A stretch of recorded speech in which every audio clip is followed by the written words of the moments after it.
चंदनपुर नाम का एक छोटा सा गांव था, जहां मिट्टी की खुशबू और गरीबी दोनों साथ साथ रहती थी। उसी गांव के एक कोने में एक झोपड़ी थी, जिसमें रामू कुम्हार अपनी पत्नी कोमल, नन्ही सी बेटी गुड़िया और अपनी बूढ़ी माँ के साथ गुजारा करता था। रामू गांव के ही एक अमीर और कठोर दिल वाले व्यापारी भैरव सेठ की मटकों की दुकान पर मजदूरी करता था। सुबह से शाम तक वह कड़ी मेहनत करता, उसके हाथ छिल जाते, पसीना मिट्टी में घुल जाता, लेकिन बदले में मिलती थी सिर्फ थोड़ी सी मजदूरी, जो घर का चूल्हा जलाए रखने के लिए कभी काफी नहीं होती थी।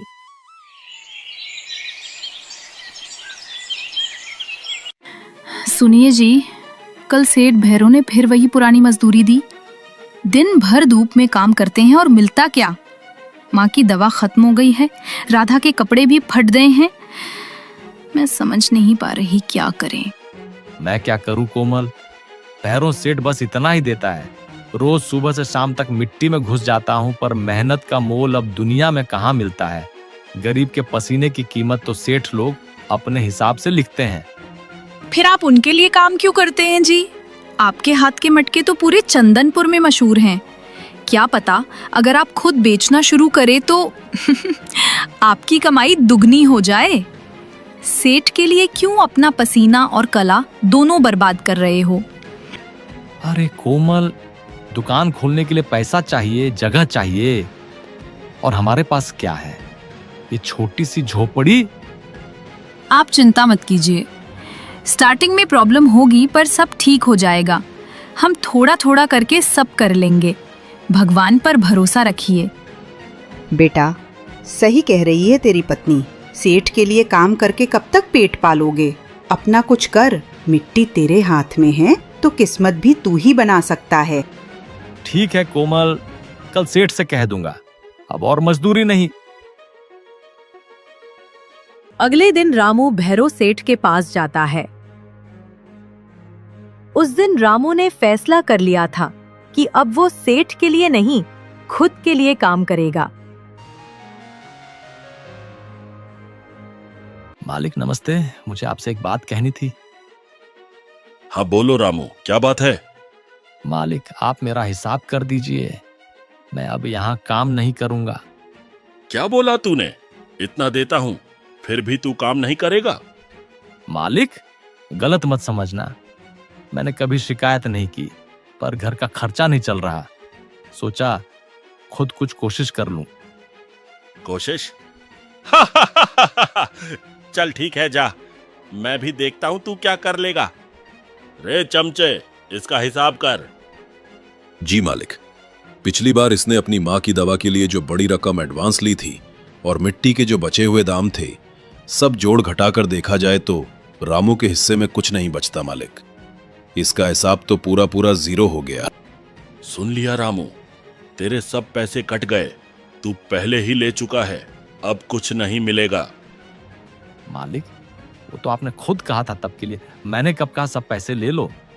ये तो अन्याय है। बस खामोश रह, औकात देख अपनी। तू मुझे मेरा हिसाब समझाएगा? हाँ, तेरे हाथ की मिट्टी में वो दम नहीं जो दुकान खोले। जा जा, और हाँ, जब हारकर वापस आएगा ना, तब 2 गुनी गुलामी करने को तैयार रहना। रामू की आंखों में आंसू आ जाते हैं। वह बिना पलटकर देखे ही अपनी झोपड़ी की तरफ चल पड़ता है। क्या हुआ जी? सेठ ने पैसे दिए क्या? नहीं कोमल, सब पैसे काट दिए। कहते हैं तो मैंने पहले ही ले लिया था, मुझे भगा दिया। हंस के बोला, देखते हैं कैसे दुकान खोलते हो। सुनिए जी, पैसे चले गए तो क्या हुआ? हिम्मत तो हमारे पास है ना, हम सब मिलके करेंगे। माँ मिट्टी बनाएंगी, मैं बिक्री में मदद करूंगी। गुड़िया छोटी है पर दुआ तो करेगी। बेटा, दुकान नहीं, अपना सपना खोल। सेठ ने तेरा पैसा नहीं रोका, तेरी किस्मत रोकी है। अब वक्त है उसको तोड़ने का।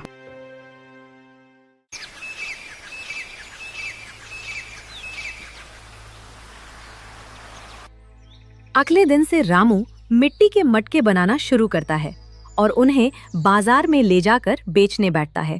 गर्मी से तपता हुआ दिन, बाजार में लोगों की भीड़, सब अपने अपने सामान बेच रहे हैं।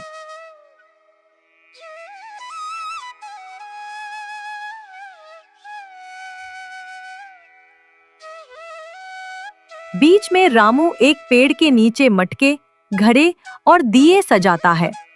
उसके चेहरे पे उम्मीद है, पर दिल में थोड़ा डर भी। आइए आइए, रामू कुम्हार के ठंडे मटके, सस्ते और मजबूत।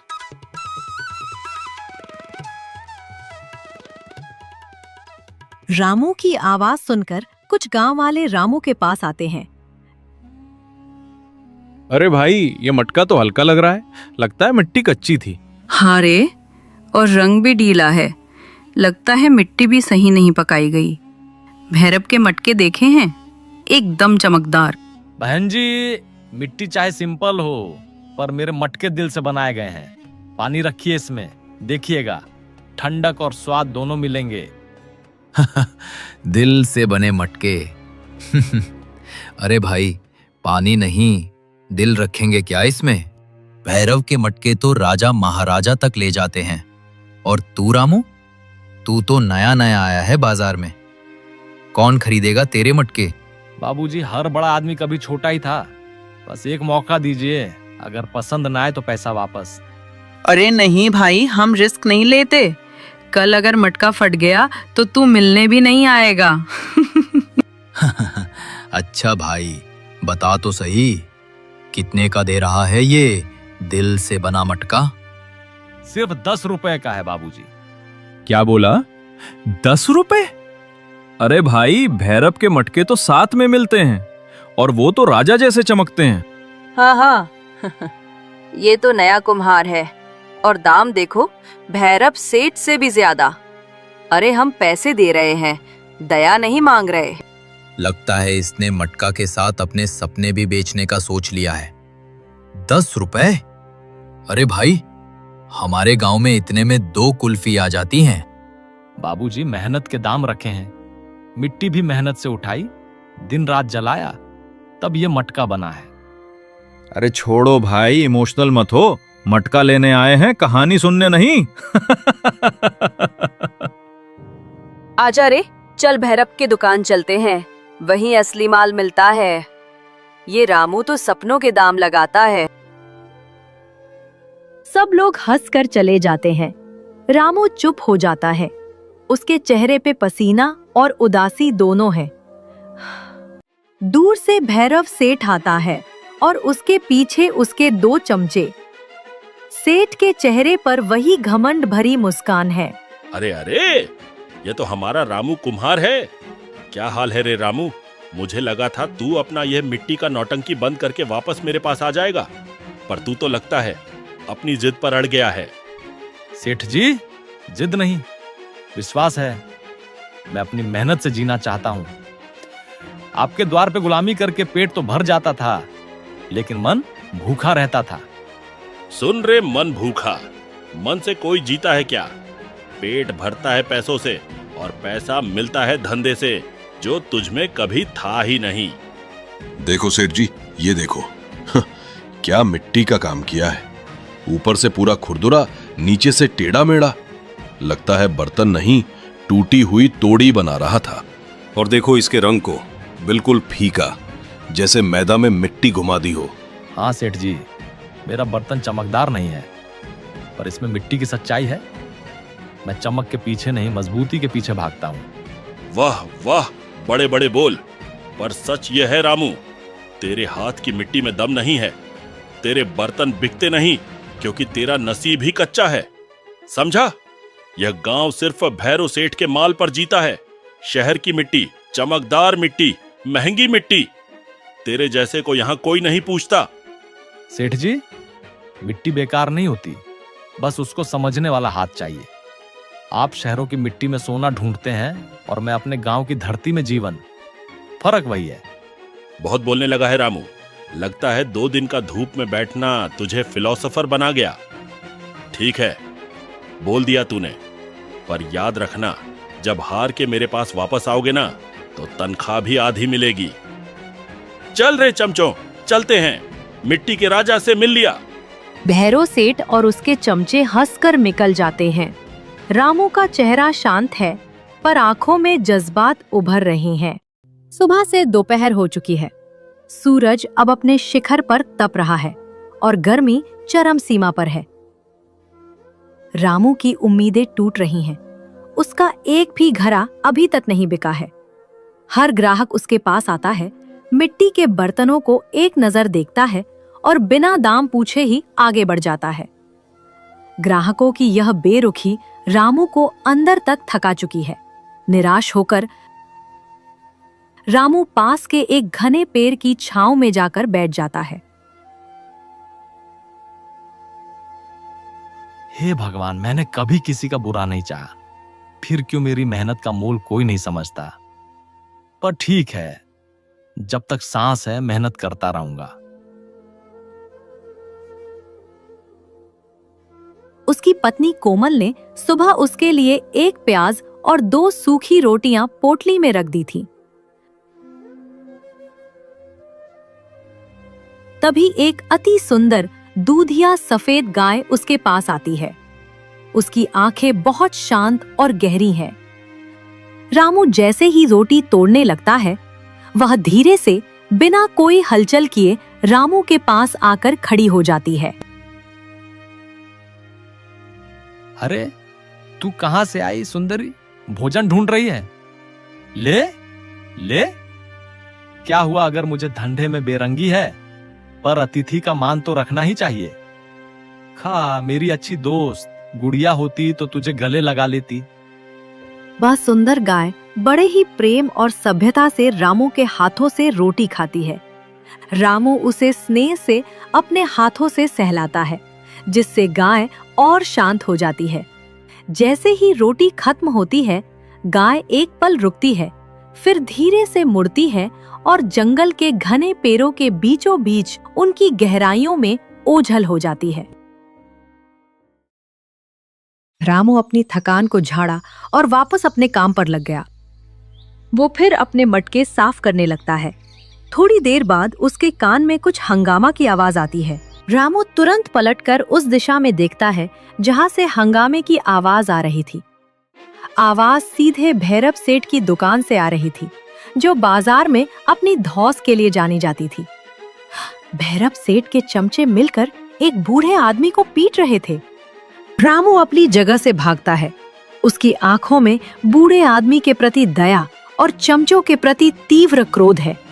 वह तेजी से भीड़ की ओर बढ़ता है।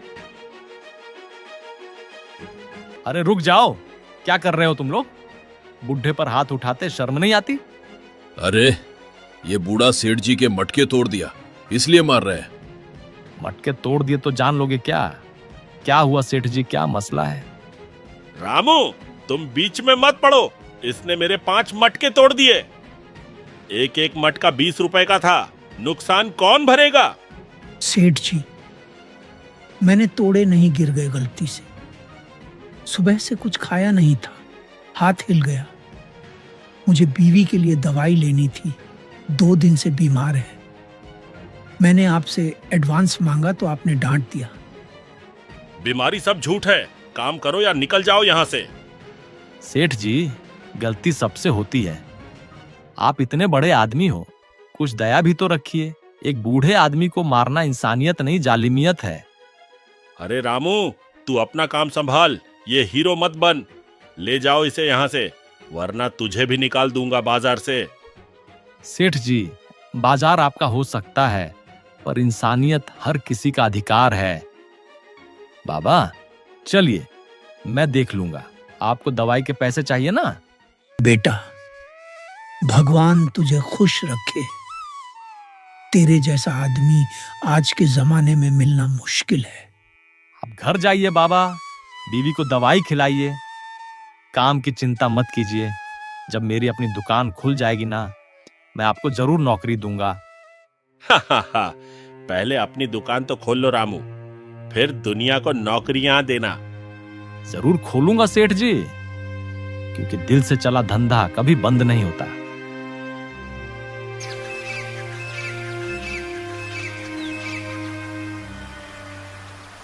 आज क्या हुआ? इतने चुप क्यों हो जी? जरूर आज भी।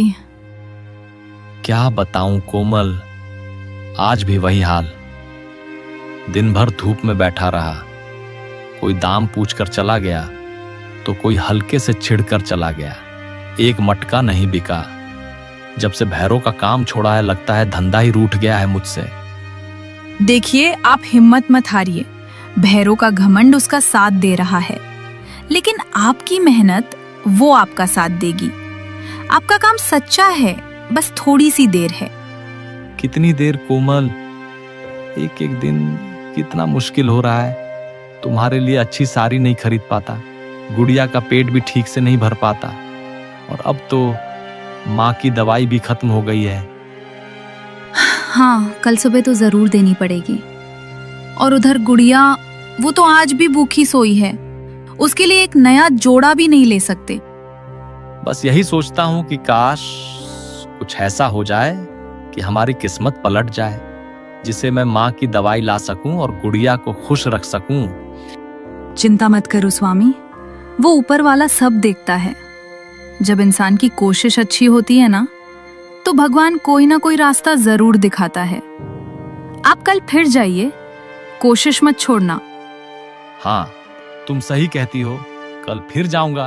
कल तकलीफ है तो कल खुशियां भी आएंगी। माँ और गुड़िया के लिए मुझे जीतना होगा। जंगल की हवा आज कुछ अलग सी थी। दूर तक अंधेरा घने पेड़ों के पीछे छिपकर बैठा लग रहा था। रामू धीरे धीरे कदम बढ़ाता हुआ जंगल के बीच जा रहा था। उसके चेहरे पर थकान थी, पर आंखों में एक अजीब सा संकल्प भी। उसे पता नहीं था आज का ये दिन उसकी जिंदगी हमेशा के लिए बदल देगा।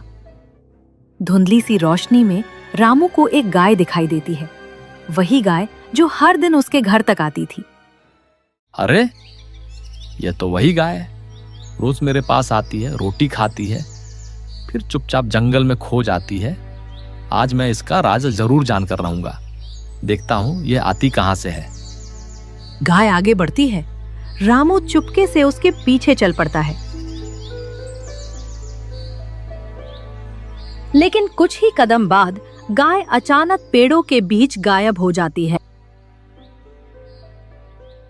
अरे, ये तो यही थी, कहां चली गई?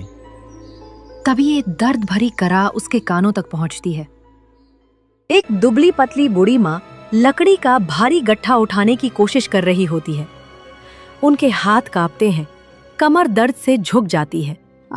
अब ये हाथ पैर भी साथ नहीं देते, कैसे ले जाऊंगी इन लकड़ियों को? रामू तुरंत भागकर उनके पास पहुंचता है। माँ, रुक जाइए, आप अकेले ये कैसे उठाएंगी? दीजिए, मैं मदद करता हूँ। रामू एक ही झटके में लकड़ियों का गट्टा उठा लेता है। बूढ़ी माँ उसे हैरानी से देखती हैं। दोनों जंगल के अंदर चल पड़ते हैं। कुछ ही देर में एक छोटी सी कुटिया सामने आ जाती है। रामू गट्ठा जमीन पर रखता है, तभी उसकी नजर एक कोने में बैठी गाय पर पड़ती है। अरे, ये तो वही गाय है जो रोज मेरे पास आती है और मेरी रोटी खाती है। हाँ बेटा, ये मेरी गौरी है, बहुत मासूम है। तुम इतने उदास क्यों दिख रहे हो बेटा? क्या परेशानी है? माँ, मैं चंदनपुर का कुम्हार हूँ। मेरा नाम रामू है। मैं बहुत मेहनत करता हूँ, पर मेरे बर्तन कोई नहीं खरीदता। भैरव सेठ ने मेरी जिंदगी मुश्किल कर दी है। कहता है मेरी मिट्टी में दम नहीं। मेरी पत्नी भी दुखी है। कैसे गुजारा करूं माँ? बेटा, दुनिया का काम ही है बोलना, पर मैं तुम्हारे चेहरे पर मेहनत और ईमानदारी दोनों देख सकती हूँ। मेरी बात ध्यान से सुनो। इस कुटिया के पीछे एक बड़ा पेड़ है। उसके नीचे एक छोटा सा जमीन का टुकड़ा है जहाँ लोग जाने से डरते हैं। वहां की मिट्टी को देवी माटी कहते हैं। वह मिट्टी गर्मी से नहीं, आशीर्वाद से पकती है। उस मिट्टी से जो बर्तन बनता है उसमें देवी का स्पर्श होता है। माँ, क्या मैं? हाँ बेटा, ले जाओ, पर याद रखना इस मिट्टी का इस्तेमाल सिर्फ सच्चाई और नेक इरादे से करना, तभी किस्मत बदलती है। माँ, आप मेरे लिए इतना क्यों कर रही हैं? क्योंकि बेटा, तुमने जब कुछ नहीं था तब भी मेरी गौरी को रोटी का आखिरी टुकड़ा दिया। इंसान की नीयत ही उसका भाग्य बदलती है। रामू का दिल भर आता है। उसने कभी सोचा नहीं था कि ये छोटी सी रोटी किसी दिन उसकी पूरी जिंदगी का मोड़ बन जाएगी। उसकी आंखों में उम्मीद की चमक लौट आती है। रामू घर जाता है, तुरंत एक टोकरी और कुदाल उठाता है। बूढ़ी माँ के बताए हुए पेड़ के पास जाकर वह ध्यान से देवी माटी की मिट्टी उठाता है। थका हुआ लेकिन आंखों में एक नई चमक लिए रामू अपने सर पर मिट्टी की टोकरी में देवी माटी लिए आता है। झोपड़ी के बाहर उसकी पत्नी कोमल उसे चिंता से देखती है। स्वामी, आपको इतनी देर कहाँ लग गई? मैं कब से आपका इंतजार कर रही थी। और ये बोझ कैसा? शांत हो जाओ कोमल, मैं ठीक हूँ। ये बोझ नहीं है, ये तो हमारी किस्मत है। किस्मत? ये कैसी मिट्टी है स्वामी? पहले अंदर आओ, मुझे तुम्हें सब कुछ शुरू से बताना है। ये सफर बहुत खास था। रामू और कोमल घर के अंदर आते हैं। कोमल जल्दी से उसके लिए पानी लाती है। रामू थका हुआ है पर उसकी आंखों में एक अजीब सी शांति है। रामू पानी पीता है, राहत की सांस लेता है, फिर कोमल को सारी बातें बताता है। तो ये मिट्टी, ये आशीर्वाद है। भगवान ने हमारी सुन ली स्वामी। अब हम एक पल भी नहीं गवाएंगे। मैं तुरंत आपके लिए बर्तन बनाने की तैयारी करती हूँ।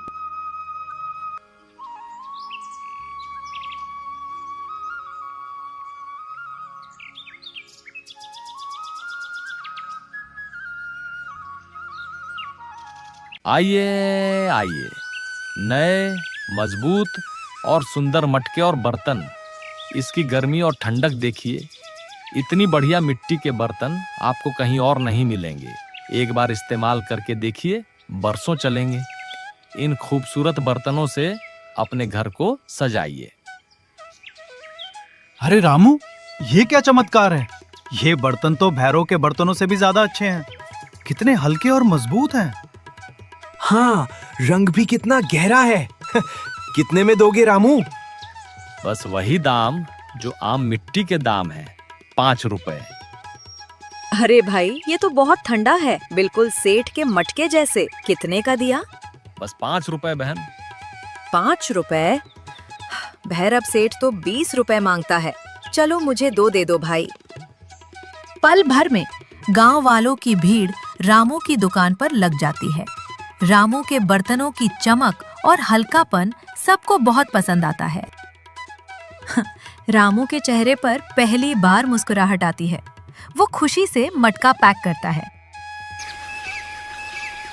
जैसे ही शाम हुई, रामू ने अपनी सारी कमाई को संभाला और खुशी के मारे दौड़ा चला आया। घर के दरवाजे पर पहुंचते ही वह अपने उत्साह को रोक नहीं पाया और जोर से चिल्लाया, अरे माँ कोमल, जहाँ हो जल्दी आओ। रामू की आवाज सुनकर कोमल और बूढ़ी माँ घबराकर बाहर आईं। क्या हुआ? कुछ हुआ है क्या? क्या घरे टूट गए या किसी से झगड़ा हो गया? अरे शांत हो जाओ, कुछ हुआ नहीं है, बल्कि बहुत अच्छा हुआ है। तो जल्दी बताइए, क्या हुआ? कोमल, माँ, आज पहला दिन था और सारे के सारे मटके बिक गए। क्या सच में? हे भगवान, ये तो बहुत अच्छी खबर है। देखा बेटा, भगवान ने तेरी मेहनत का फल देना शुरू कर दिया है। उस गाय के रूप में भगवान ने ही रास्ता दिखाया है। हाँ, कल और ज्यादा मटके बनाऊंगा। बस थोड़ा और पैसा जमा हो जाए तो अपनी भट्टी की मरम्मत करवा लूं, फिर और भी मजबूत बर्तन बनेंगे। इधर रामू की आर्थिक स्थिति तेजी से सुधर रही थी। रामू के घड़ों की चर्चा दूर दराज के गांवों तक पहुंच चुकी थी और दूसरी तरफ भैरव सेठ की हालत दिन ब दिन बिगड़ती जा रही थी। मालिक, सुना आपने? रामू कुम्हार के घड़े तो बाजार में छाए हुए हैं। लोग कह रहे हैं कि उसके घड़े ठंडे और सस्ते मिलते हैं। ग्राहक सुबह ही उसकी दुकान पर भीड़ लगा देते हैं। क्या? वो रामू जिसने मेरे पास से काम छोड़ा था? अरे, मैं तो सोचता था कि वह कुछ ही दिनों में भूखा मर जाएगा। उसे वापस आकर मेरे पैर पकड़ने पड़ेंगे। ये सब बकवास है। पर मालिक, ये बकवास नहीं है, सच कह रहा हूं। सब लोग तो अब वहीं जा रहे हैं। उसके घरे आजकल पड़ोसी गांव तक जा रहे हैं। वो रात दिन काम कर रहा है। ठीक है, मैं भी देखता हूं अब ये कहां तक जाता है। कल से अपने घड़े और सस्ते बेचना। दाम इतने गिरा देना कि रामू को घाटा हो जाए। हम उसे टिकने नहीं देंगे। 1 महीना बीत चुका है। रामू ने अब अपनी पुरानी झोपड़ी के बाहर एक छोटी साफ सुथरी दुकान बना ली है। दुकान के ऊपर एक नया बोर्ड लगा है जिस पर गर्व से लिखा है, रामू कुम्हार के मिट्टी के घड़े, ठंडे और मजबूत। दुकान पर ग्राहकों की अच्छी खासी भीड़ है। रामू ग्राहकों से बात कर रहा है। उसकी पत्नी कोमल घड़ों को साफ कर रही है और बूढ़ी माँ भी हिसाब किताब में मदद कर रही है। उनकी छोटी बेटी गुड़िया एक ग्राहक को पानी पिला रही है। तभी माहौल में ठंडक की जगह गर्मी आ जाती है। भैरव सेठ अपने चमचों के साथ वहां से गुजरता है। रामू की कामयाबी देखकर उसका चेहरा गुस्से से लाल हो जाता है। तो रामू, बड़े आदमी बन गए हो। शक्ल तो बदल गई है तेरी। वाह। सेठ जी, आप बड़े हैं। मैं तो अभी भी सीख रहा हूं। पर जो आपने मेरे साथ अन्याय किया था, उसका जवाब मैंने किसी चाल से नहीं बल्कि केवल अपनी मेहनत से दिया है। देखो, तूने तो हद कर दी। अब मेरे पुराने ग्राहक भी तूने खींच लिए। सेठ जी, मैंने किसी का ग्राहक नहीं खींचा। बाजार सबका है। यहाँ सब अपनी मेहनत का खाते हैं। जहां तक ग्राहक की बात है, जहां गुणवत्ता और ईमानदारी होती है, ग्राहक खुद ब खुद वहीं खींचा चला आता है। गुणवत्ता? ये सब फालतू बातें हैं। तेरी यह छोटी सी दुकान मेरे गोदाम के सामने एक तिनके से ज्यादा कुछ नहीं है। मैं तुझे जड़ से उखाड़ फेंकूंगा। यह धमकी है रामू। सेठ जी, आप बड़े आदमी होंगे, पर याद रखिए, ईमानदारी की नींव पर बनी दुकान को कोई नहीं हिला सकता। आपकी दौलत आप ही ताकत है, पर हमारी ताकत हमारा काम है। भैरव सेठ के पास कोमल के साहस का कोई जवाब नहीं होता। वो अपमानित महसूस करता है। उसका क्रोध इतना गहरा है कि वो एक शब्द भी नहीं कह पाता। बस जलती हुई निगाहों से रामू और कोमल को देखता है और तेजी से मुड़कर वहां से चला जाता है।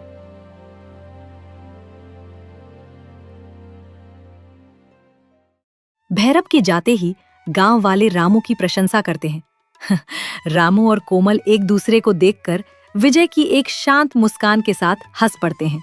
माँ गर्व से उन्हें देखती है।